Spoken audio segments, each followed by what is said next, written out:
Shalom and welcome to Zion Branch Ministries. I should say Shabbat Shalom.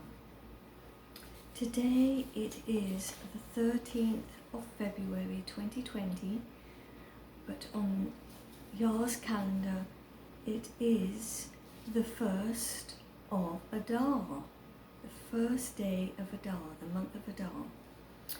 And so Rosh Chodesh Adar is today and the Shabbat day, which it is a month to find joy, to be joyous in your heart, your spirit and your soul, and prepare. It's a preparation month leading in to the month of Nissan. And the month of Nissan is of course a month for the Passover. And the month of Adar, it's all about the Purim story. Of course, when Esther was hidden in plain sight, meaning they didn't know that she was a Jewish woman, that she helped to save all her Hebrew congregation, family and people, for such a time as this. So I'm going to be reading Exodus 21:1, 24 and 18, Jeremiah 34:8 to 22, 33, 25 to 26, and Colossians 3:1 to 25. So again, welcome to Zion Branch Ministries, and thank you so very much for listening. And I pray that this will bless you today. So we're just going to open with a prayer. Shema Israel, Adonai Eloheinu, Adonai Echad, Baruch Shem Kevod, Malchuto Leolam Vayed. That's Hear, O Israel, the Lord our God, the Lord is one. Praise be his glorious name and sovereignty forever and ever. And you shall love the Lord your God with all your heart, with all your soul, with all your mind. And Yeshua said that was the first greatest commandment, and the second greatest commandment is to love your neighbor as yourself. Praise Yah, Adonai Zevarot.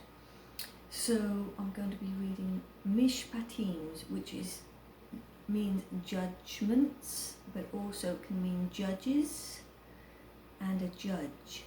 And so that's Yah's laws and the ways he gives us instructions how to live our life, and just a wonderful part of the Torah, the first 5 books of the Bible. So Mishpatim, these are the ordinances that you are set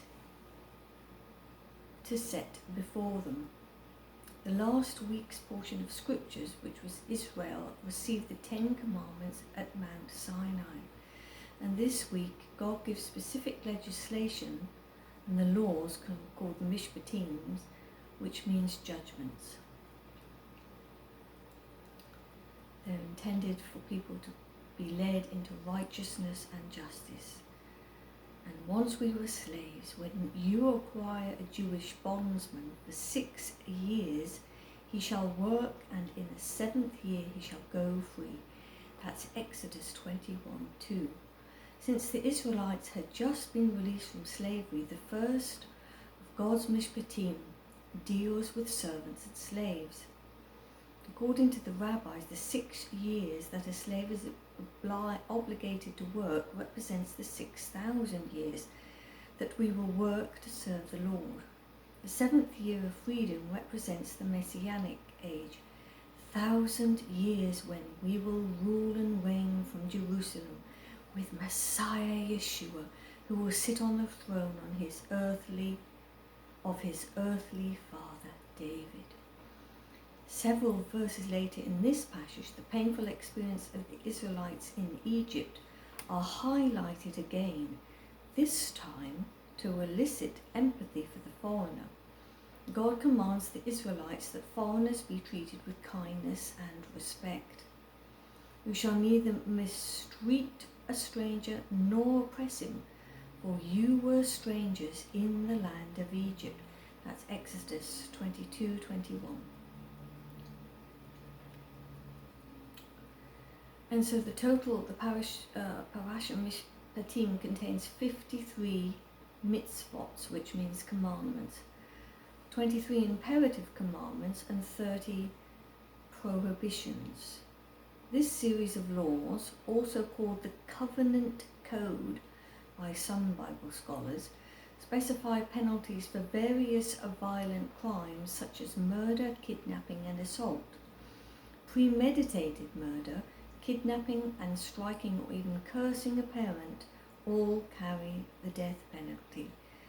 And he who curses his father or his mother shall surely be put to death. Exodus 21:17. Laws were also given regarding how to make reparation for assault and injuries caused by animals, as well as damage to crops or livestock. They prohibit seduction of virgins, the practice of sorcery, bestiality, idolatry, and mistreating the disadvantaged of the society. Infractions of these laws often carry the severest of penalties: death by stoning, since God wanted to keep peace and order within the camp. But it is more than that. God has a genuine concern for justice and well-being of the individual. For instance, if a widow or fatherless child is to cry out to God because of someone's ill treatment of them, God promises he will pour out his fierce wrath upon their oppressor and kill them, so that their wives will be widows and their children fatherless. That's Exodus 22:22-24. And of course, remember the Shabbat and the appointed times. So this week's parasha also reveals the law of the Sabbath, which is more than a Sabbath rest every seventh day. Every 7 days, every 7 years, the land is to enjoy a Sabbath rest called the Shemitah. Israel's next 7th year of letting the land lie fallow starts this fall in September 2021. September 2022, which is the Jewish year 5782, which is only coming up within the next 7 months or so in September.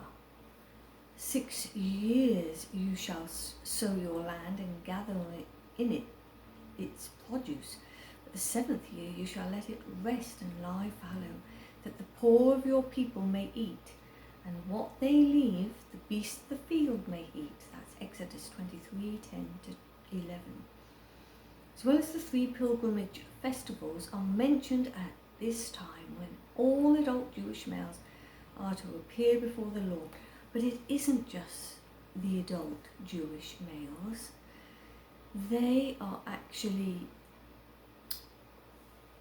orders from Jehovah Sabaoth. He is asking us who are born again and grafted in to the Hebrew congregation to keep his 3 festivals,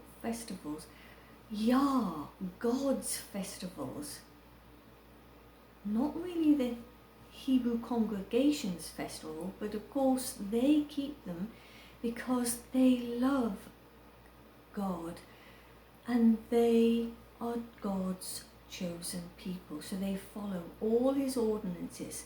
So that also means we are too, grafted in to the Hebrew congregation, to follow God's 3 festivals that he asks us to keep every single year, because he wants us to remember God, to think about God. And this is one way, of course, with the Sabbath every week, to remember God each year with the festivals for what he has done with us, And it's just a celebration, praying to Yah, a celebration of how good He is, how much He loves us, and how much He wants to give us the desires of our heart. That's what He's wanting to do. So the 3 pilgrimage festivals are mentioned at this time, which is Pesach, Passover, Shavuot, Pentecost, and Sukkot, the Feast of Tabernacles, when Yeshua was born. 3 times in the year, all your males shall appear before the Lord God.